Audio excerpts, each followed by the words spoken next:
the criminal trial of former President Donald Trump. That's the big news because it's at a major turning point this morning. By the end of today, in fact, by the afternoon, the case will likely be in the hands of the jury who will decide the fate of Donald Trump. Is he guilty of the dozens of felony charges against him? Robert Costa was inside the courthouse for those closing arguments, and they did stretch on, didn't they, Bob? Good morning to you. They did, but we're almost over. Good morning. Inside the courthouse yesterday, the prosecution and defense were busy driving home the points they wanted to leave with the jurors, while outside, the presidential campaign was in full swing.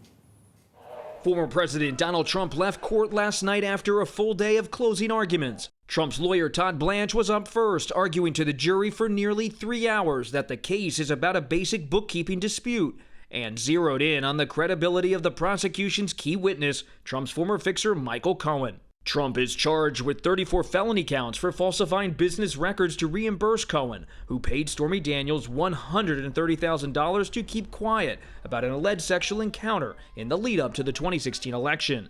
There is no crime. Cohen is the only witness who directly links Trump to the hush money payment, about which the former president has denied knowing about. But Blanche highlighted Cohen has lied under oath in the past, calling him the GLOAT, greatest liar of all time, a charge Trump's son echoed. Michael Cohen is the embodiment of reasonable doubt. Prosecutor Joshua Steinglass later shot back, saying, "We didn't choose Michael Cohen. We didn't pick him up at the witness store. The defendant chose Mr. Cohen to be his fixer because he was willing to lie and cheat on Mr. Trump's behalf." Steinglass argued this case is about Trump, not Cohen, and is backed up by evidence including other witnesses, text messages, phone records, handwritten notes, and documents. His closing arguments lasted nearly 5 hours. Richard Gabriel is a jury consultant. What the prosecutors are doing and the defense attorneys are actually trying to arm their opinion leaders, the people that they think will argue for them in the jury room. And for the first time yesterday, the Biden campaign staged its own event steps from the courthouse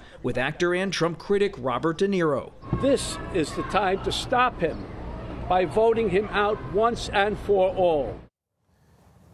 And we're back. Joining Bob on set, criminal defense attorney and a lecturer in law at Columbia Law School, Caroline Polisi. Good morning to both of you.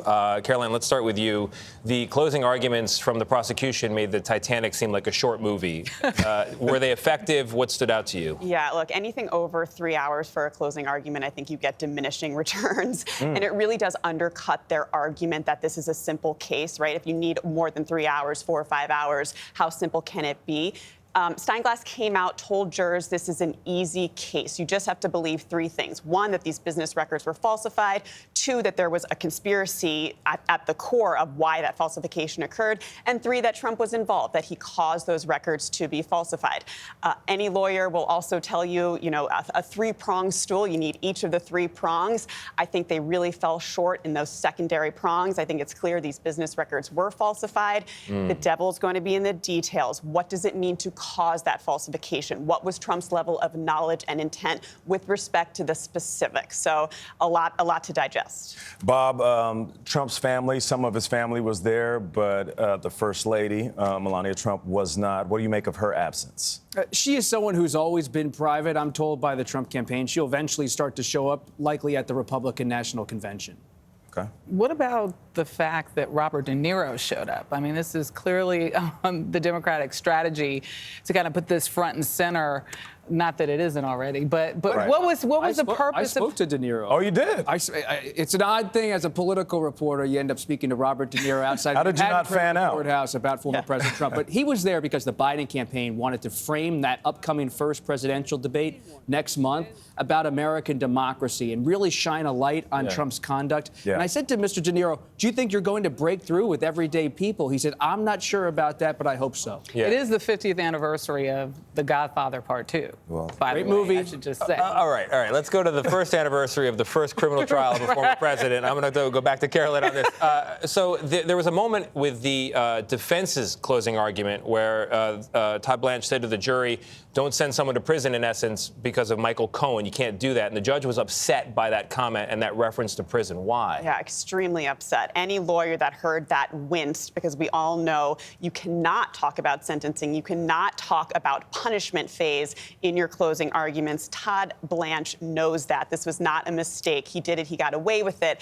The judge gave a curative instruction. Curative is a bit of a misnomer because it doesn't really cure anything. It just sort of shines a brighter light. But he told jurors to disregard that statement. And what I thought was interesting, he then told them, actually, if you do convict, jail time isn't necessarily on the table in this circumstance, which I think may have been overkill. I think Todd Blanche I think that backfired for Todd Blanche. He wanted jurors to sit there feeling guilty for potentially sending somebody to prison. Didn't work out for him, not so. Real quick, do you think the jurors made up their mind already? Yeah. No, I think that's what's so fascinating about jury deliberations, that they now get to talk with each other. That's part of the system, discussing and picking each other's brains. It's going to be fascinating. I wish we could be flies on the walls in that deliberation room. No one will ever know. The fate of Donald Trump in their hands as of today. Caroline Polisi and Bob Costa, thank you very much, folks. Appreciate it.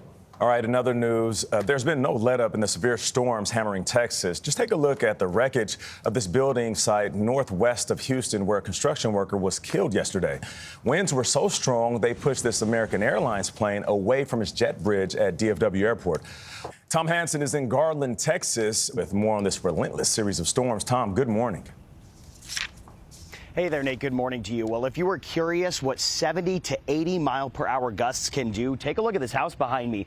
The carport has basically been folded on top of the roof. One of the main concerns here, though, is what you can't see, which is power in so many parts of this community. Although that is starting to change. About 1 million Texans, mainly in the eastern part of the state, spent the night without power after enduring days of violent storms and hurricane-force winds.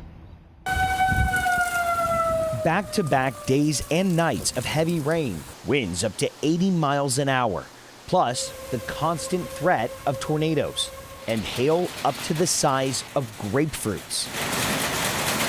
The unrelenting storms across Texas claimed another victim Tuesday. A worker was killed in Magnolia, northwest of Houston, when powerful winds knocked down 2 homes under construction, trapping him.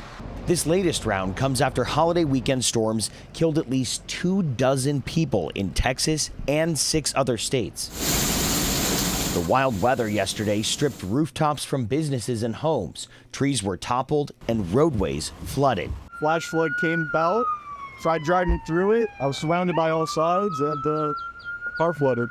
The storms also took down power lines, plunging about 1 million people into the dark at its peak, forcing officials in Dallas County to issue a disaster declaration warning restoration could take days. I've been doing this for 14 years, and I don't remember ever having a multi-day event quite like this one. Back here in Garland, cleanup crews are busy surveying the damage as heartbroken homeowners clean up what they can. The ceiling, the rafters, the joists, everything came down in there. There's water running through there like a river.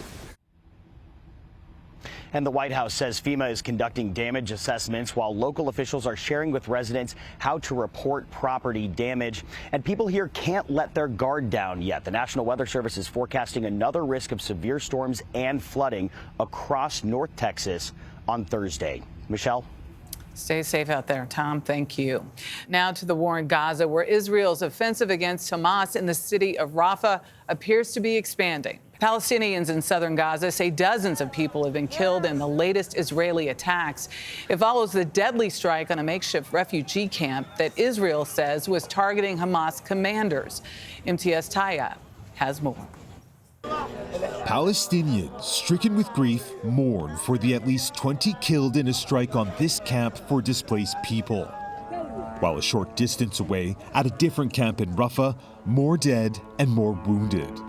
Israel's military continues to insist it isn't behind the attacks on the 2 encampments, amid reports it's moving tanks into Rafah's city center.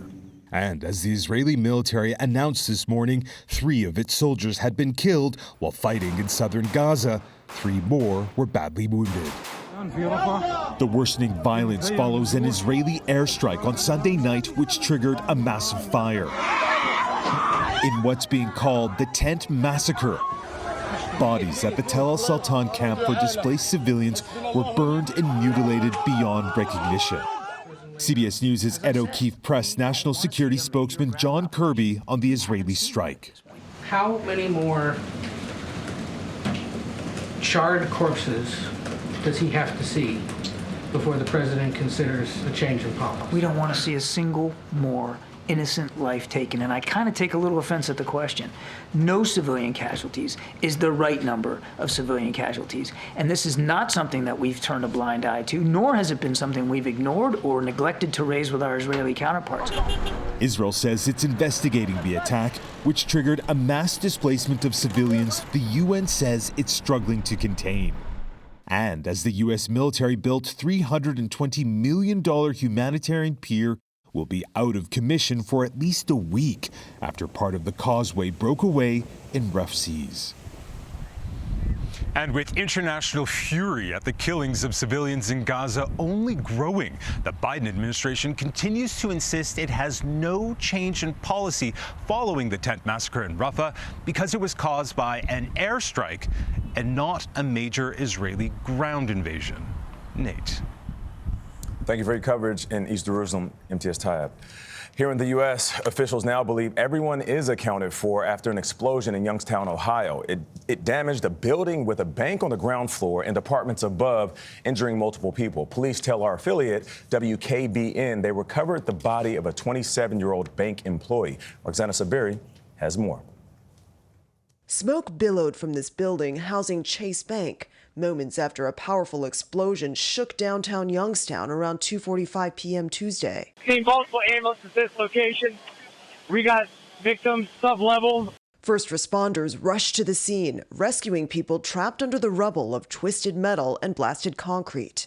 My firefighters went floor by floor, room by room, elevator by elevator, space by space, clearing that building to ensure that no one else was in that building and no one else was hurt. County Emergency Services said it was a natural gas explosion, but the fire chief said the cause of the blast has not yet been determined. We were down there working when the gas started pouring out of the lines. Taylor Botsford was working construction in the building and said the crew smelled gas moments before the explosion. We were booking it out of the basement, trying to get out as fast as we can. They escaped just in time, along with several others inside the building. I'm shook right now. I just keep thinking about this girl's baby that made it out just like seconds ago. For CBS Mornings, I'm Roxana Saberi. A second American who had been facing 12 years in prison after ammo was found in his luggage in the Turks and Caicos is set to return home to the U.S. 30-year-old Tyler Wenrick was sentenced to time served and ordered to pay a $9,000 fine. Chris Van Cleve has been covering this story for us. He does again today. Chris, good morning. Well, good morning. Tyler Wenrick is waking up a free man this morning. You know, he'd only supposed to be on Turks and Caicos for less than a day as part of a Caribbean cruise when he was arrested trying to get back on that cruise ship after they found 2 rounds of ammunition in his backpack April 20th. He would then spend about 3 weeks in a Turks and Caicos jail awaiting bail. Ultimately, Wenrick pleaded guilty, claiming he didn't know the ammunition was inside his bag. The judge cited those extenuating circumstances, issuing him that fine and the credit for his time served in jail. This is Wenrick immediately after sentencing. I feel very just relieved. A weight has been lifted off my shoulders and my wife, and I'm glad that I get to go home and be with my son again. He and his wife plan to return to Virginia tomorrow. There are still 2 more Americans awaiting their fate on the islands. Ryan Watson pleaded guilty yesterday. He is now set to be sentenced June 21st, while Sharita Greer, the grandmother from Orlando, is scheduled to be in court in July. Both are hoping to avoid further jail time. We're all ready to get out there and have some fun, but here's a question. How effective is your sunscreen? Manuel Bajorquez shows us how a nearly 100-year-old law may be keeping the best lotions out of American stores. Along sunny Miami Beach, people lather up, largely unaware that America's selection of sunscreens is limited compared to other parts of the world. I'm not aware of that. Yeah, we should be open to every option there is. At issue, a 1938 U.S. law that classifies sunscreen as a drug and requires animal testing, rather than as a cosmetic like parts of Europe and Asia do. That keeps foreign brands off U.S. shelves and limits sunscreen makers. The Environmental Working Group says, on average, U.S. sunscreens don't protect as well from UVA rays, which can cause skin cancer. One of its studies found only 35% of the U.S. sunscreens tested were strong enough to meet EU standards. The reason all this is important is because skin cancer is the most common form of cancer in this country. Almost everybody has been affected by skin cancer. 1 in 5 Americans have skin cancer. Dr. Robert Kirshner is a dermatologist with Sylvester Comprehensive Cancer Center at the University of Miami.